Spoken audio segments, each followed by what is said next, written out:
It's alive! It's alive!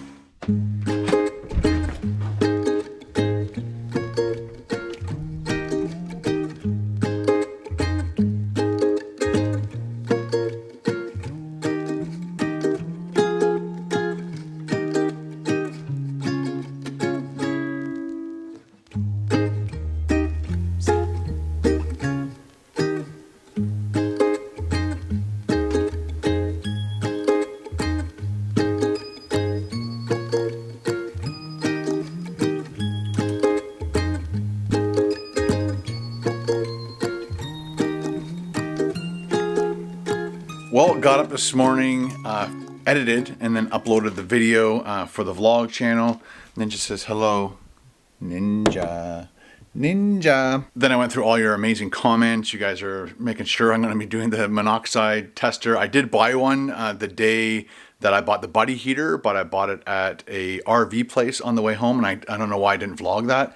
But I bought the monoxide CO2 detector and put that in the van. Actually, it's not in the van yet, sorry. I put a bunch of stuff in the van.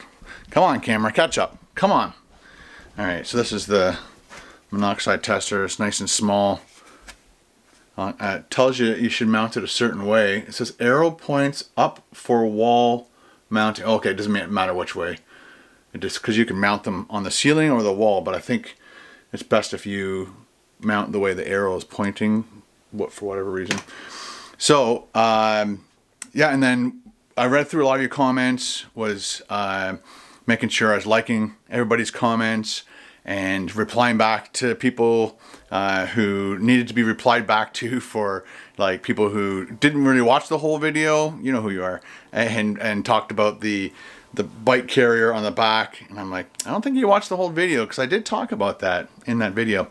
Anyway, and so one of the comments somebody said, he goes, have you thought about moving the bed to the other side and bringing your bike to the driver's side? That way you basically don't ever need to use the driver's side, or sorry, the passenger side sliding door, because your bed will be against it, and you could just, you know, get out of the driver's side, open the sliding door, get in, go to bed. If I need the bike, I can, again, get out of the driver's side, open up the driver's side sliding door, and get my bike out. And so I rearranged it. It's all organized. Everything looked great. I've stored the buddy heater behind the passenger seat, which I'll bring out and put out in the open for when I sleep. And yeah, so everything's ready to go. It looks good. I'm going to show you. I'm going to take you out there. Then Carol gave me a quick call because she's out shopping, and while we were yapping, she reminded me to make sure I grabbed my pillow, which I did. And as we were talking about that, there is an issue with the van. It is leaking something.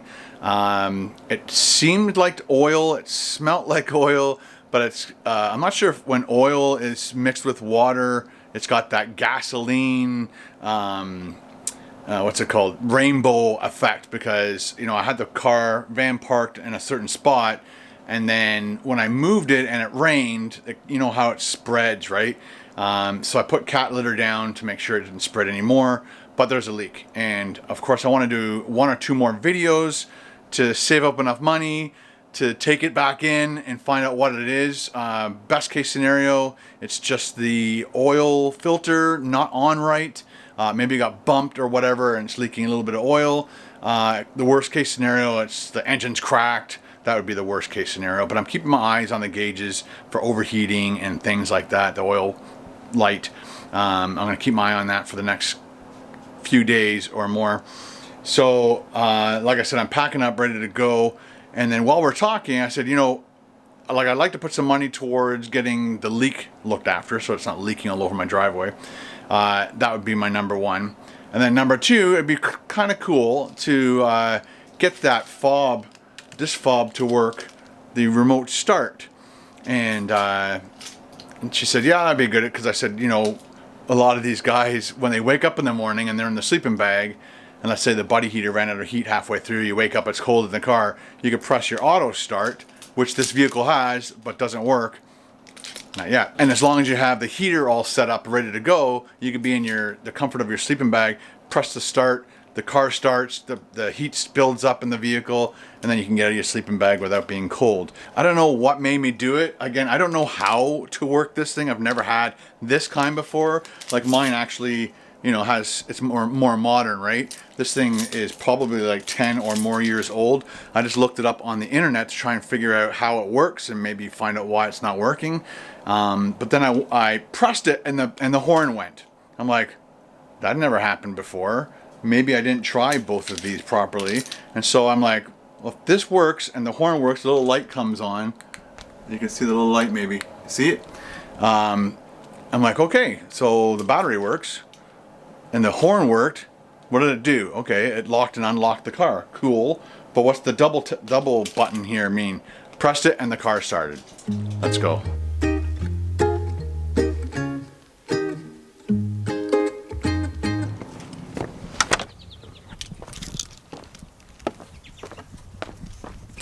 Alright, we've got some birds happening. So again, this button, the little one, unlocks or locks.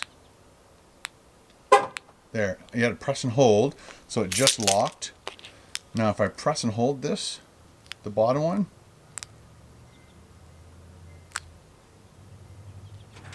there it goes. Wow, it's alive! It's alive! That's awesome. So yeah, and then we'll fix this up eventually. But again, I want to make some more money off these videos before I spend more money on this van. And the next most important thing to fix on this van would be the leak. Let's see if it shuts off. Yep, that is awesome. I don't have to get that fixed. So now we're going to unlock, and I'll show you the new setup. So I'm not gonna have to use the passenger side sliding door anymore. Let's take a peek. Look at that. So I'll be able to just get right out of this thing, get my bike right out from here if I want it. But then we have the car all set up. I'll be bringing my stuff in. Actually, it smells a little bit like chain oil. I lubed up my chain.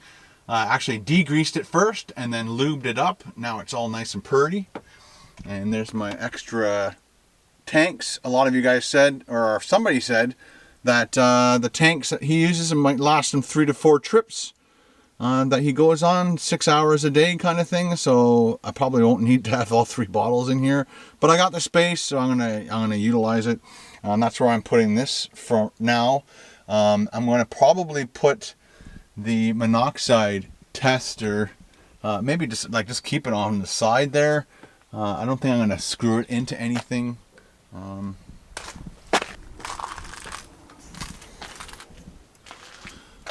So look at that chain.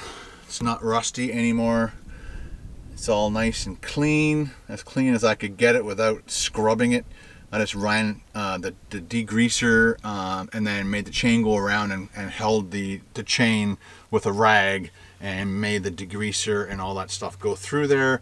And then once that was all clean, then I put oil on it, and that was all done. Somebody did ask in one of my other videos, you went to Canadian Tire and you didn't buy oil for your chain? Because I already have oil and special oil for my bike at home. I'm not gonna go buy more. I made sure I had my safety light on the back. I have my computer on the front.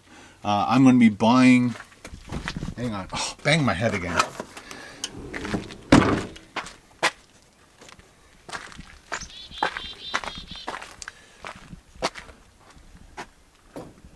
So this is the Garmin 510 computer, and what I'm going to do is I bought a light that's about the same size as this, and it fits between the mount and the computer, and it's got a light that wraps all the way around.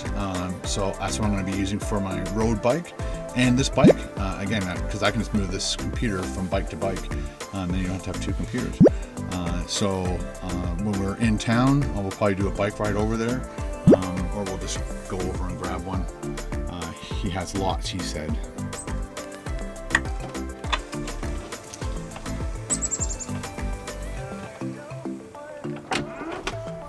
All set for my next adventure.